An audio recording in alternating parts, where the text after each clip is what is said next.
What is up, everyone? Welcome back to my YouTube channel. Today we will be reacting to why did Red Bull fail in NASCAR, as quite a few of you have suggested that I watch this video, so I'm very intrigued to get into it. But before we do that, make sure you subscribe. Over half of you that watch my videos still not subscribed. Just hit the bell, it takes 2 seconds, and if you'd like to become a member on my channel, you can also do that down below. Right, let's get into it.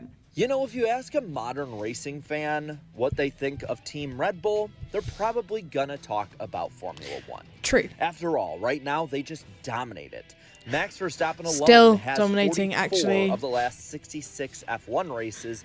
One under his Ferrari belt. trauma He is is real. the most dominant driver, winning the last 3 championships, and there's no reason why anyone would think Red Bull would fail in any way in racing. Yeah. But then, for many of these newer ones, you might forget that Red Bull was actually in NASCAR at the end of the first decade of the 2000s and into the early 2010s. Didn't know that. Because, I didn't watch it then, honestly, their so. NASCAR tenure was a very different story. This was a Okay. team that had a lot of potential, but was in many ways a flash in the pan. Oh. So, we're going to look at it today. Why did Red Bull fail in NASCAR? Go on, Well, tell me. To look back at this, you of course have to look at their tenure, and the performance is the big part of this. Okay. They spent 5 years in the NASCAR Cup Series. Starting in 2007, this team was a Toyota expansion team. Toyota had just come into the Cup Series, and Red Bull was one of the first teams to jump aboard. And because of this, and especially because of the lack of preparation that Toyota had with the Gen 4 car that was racing in 16 of the 36 points races that year, the team and Toyota in general missed tons of races. There were flashes, though. Brian Vickers, being a young driver who had shown a little bit of upside at Hendrick Motorsports, was clearly their franchise driver, and the 83 would make every race. Vickers would lead a lot of laps and get top 5 finishes as well, and in some select races, Vickers would even be one of the guys running for the win.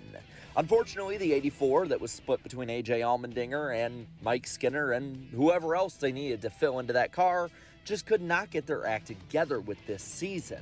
Okay. But 2009 was a much brighter season, and it was just around the corner. 2009 would be the peak of Red Bull in NASCAR. Oh. Starting with Brian Vickers, he would have the best season of his career. He would get a win late in the year at Michigan.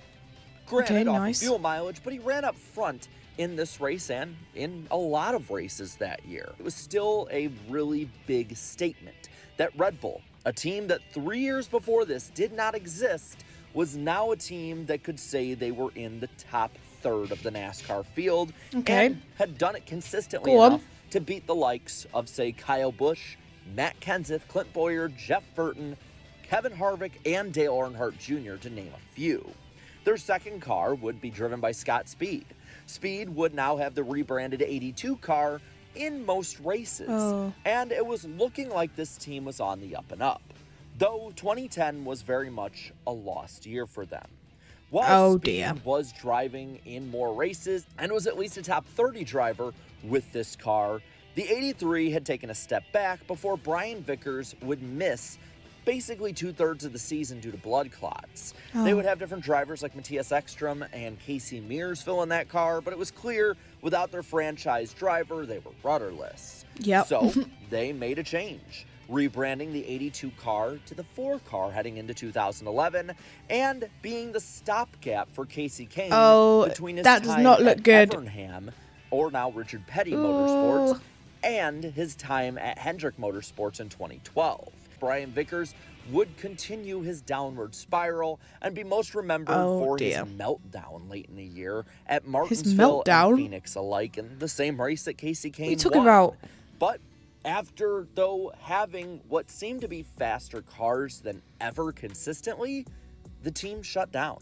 It was honestly kind of weird to think about, and many people, including myself at the time, didn't even realize it was going on until the next year when suddenly a team called BK Racing had all of their equipment and was running the next year. But what I think this all added into Did they not announce it?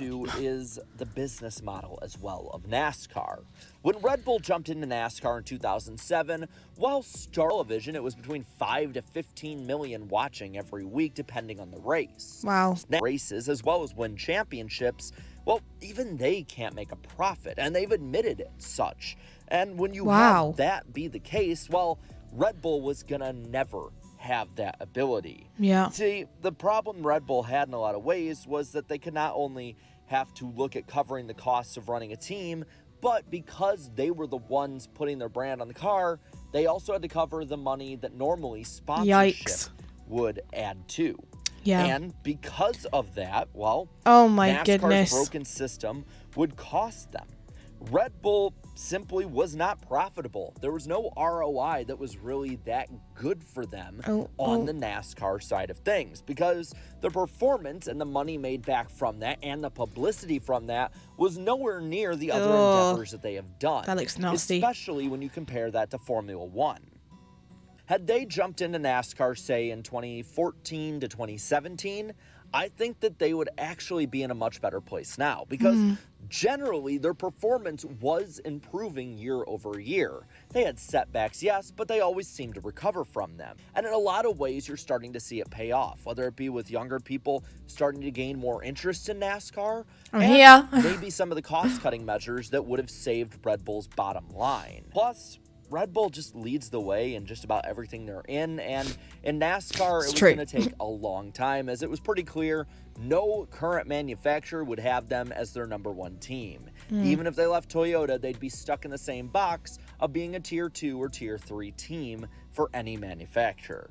And with that, well, Red Bull just was destined to fail in NASCAR. Maybe one day they can come back, but as it is now, there's just not enough changes that have been done that would probably make it profitable or even enhancing and engaging to them to begin. A few moments later. That was a good little video. Yeah. Because I obviously didn't watch NASCAR then in the early 2010s or even before that, so I didn't know that Red Bull were in NASCAR at one point. So that was interesting to learn and why it failed. I wonder if they'll come. Do you guys think, people who have watched NASCAR for a long time, do you think Red Bull will come back? Do you think that will happen? I can't really say whether I think it will happen or not, because I've only just started watching it, so I don't know. But would be cool if they made a comeback, but who knows. Did enjoy that video. So with that being said, if you have any other recommendations of videos that you'd like me to watch, please drop them in the comments.